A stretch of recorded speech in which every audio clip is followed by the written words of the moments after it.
How's it going? I'm going live kind of late today. I ended up having to do a couple of things this morning. So I want to talk really quickly, obviously, about sketching and drawing in your sketchbook. And I wanted to kind of show you stuff at this stage of the game, right? This is kind of like the way I personally sketch. And this is kind of after understanding like shapes, all that stuff, which is pretty, I would say, simple, but then you got to practice it. Um, what's it called? We're not. But something that I like looking at right here is this is kind of like that mid stage, right? And I've talked about this on a thing, right? I'm just kind of like putting this in, and we used to have a word for it called ghosting it in.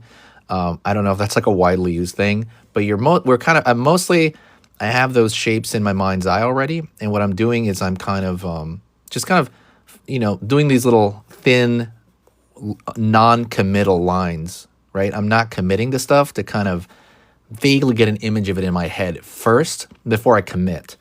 So like a line for committing to something would probably be the line right here in his eyes. That's probably the closest thing I have right now.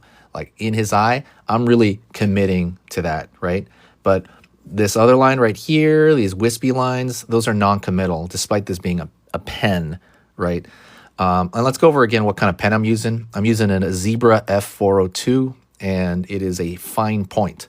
That's really important because then you can get these wispy little baby lines around here.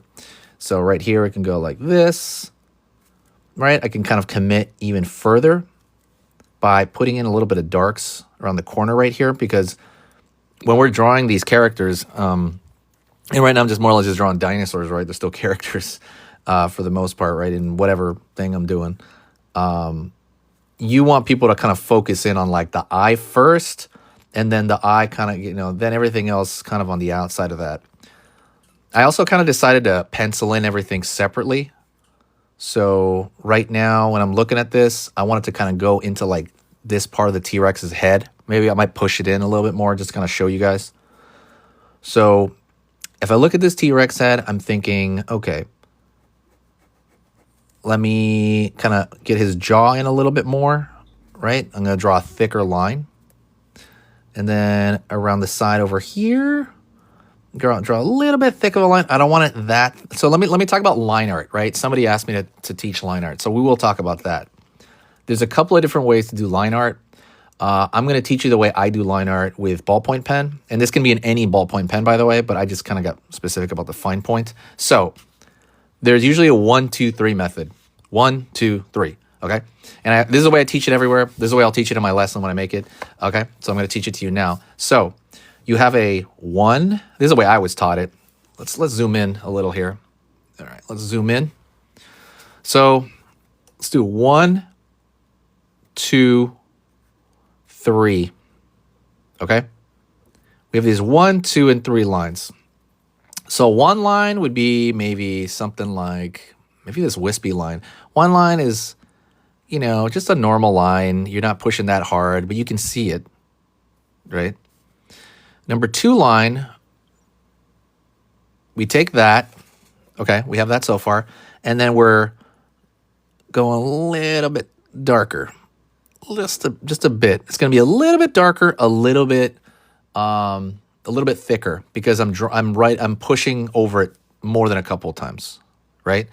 That is probably located around his eyes right now, right? This is like a 2. And this is like a 1 maybe over here. This is probably like a 1 over here on this side. You see that? And then a 3 would be, I don't really use 3s that much, but if I was to do a 3, it'd be like we're really grinding it in there, I would say. Let me see something like this. Like a little bit thicker there. All I'm doing is really pushing into it, making it slightly thicker, but I don't want to like overdo it. But that'd be like a 3, and that's pretty heavy. I don't really use like number 3 lines very often because it brings way too much attention. Again, you could kind of reserve that stuff for maybe in the eye there if I'm really digging into the paper there. But I mostly stick to 1 and 2. Okay? Very important. So if we look back, thinking about that, the 1, 2, and 3 like lines, they're mostly 1 and 2s, right? Mostly 1, mostly 2, and then maybe that's bordering on a 3 there in that corner. Maybe. Sorry, I'm like lines. Sorry, I'm moving the camera. But no, I'm really sticking to 1 and 2. Actually, this could almost be a 3. Don't be too anal about it. It's totally fine. Just kind of, get that idea in your mind. So how do we use these? So 1, creating focus. You want to create focus with your line. Number 2, when something overlaps something else. I talked about this yesterday on the live. When something's overlapping, so this guy's head, right? This T-Rex's head is closer to us than his own torso and leg, right? You could leave it like this. This is totally fine. But what you generally want to do is that's what a number 2 line is reserved for. Maybe even a 3. So I would go over here and I would just throw like even now, I'm not even trying that hard and it's already turning into like a 2. Dang, see, that got too thick right there, right? You have to really watch your stuff. That got too thick. And the more you do this stuff, by the way, you're going to get really precise just kind of using this method. Your drawings you're going to start getting like precise because you have to, right? Because you can't erase. And I would maybe go over here along the edges right there. Maybe the edge of the head over here.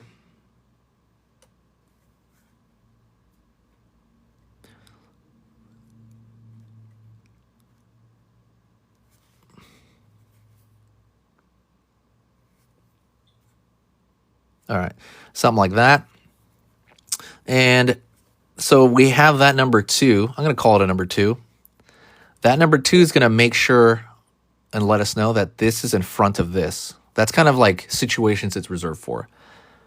Obviously, everybody's different, right? You guys all have your own style. You're going to develop your own style. Generally, though, you could do maybe just a thick line around here and then let it just kind of be thin over here.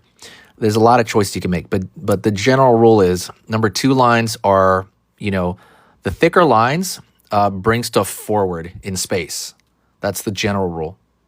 So just kind of remember stuff like that. You know what I mean? And you're going to do a lot, like all your line art, let's just say all the stuff you're doing with line art and stuff like that is going to get way better just doing that. I'm not joking. Because when I first found this, I was like, man, this looks really good. Okay, so let's review real quick, okay, real fast. We have in line art, we have usually the 1, 2, 3 method. We have 1, which is more or less a regular line.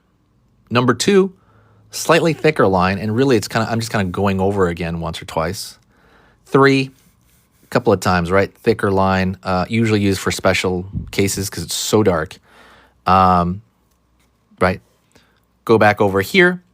When we're doing this with our sketches and stuff like that, mostly everything's a 1. When you start out, you want to keep it light or even lighter than that. And then we go into number 2. Number 2 is usually reserved for focus areas. And it's also reserved for areas that are overlapping because we want this guy's head to come closer to us, right? It is closer to us. We want to show the viewer that, and it'll become closer to us than this back here, right? Your mind automatically focuses more on this area because of that line around it. So, yep, that's pretty much how I do that. That's the first of the basics of the general rule of line art. If you're big on that, if you have any questions, let me know.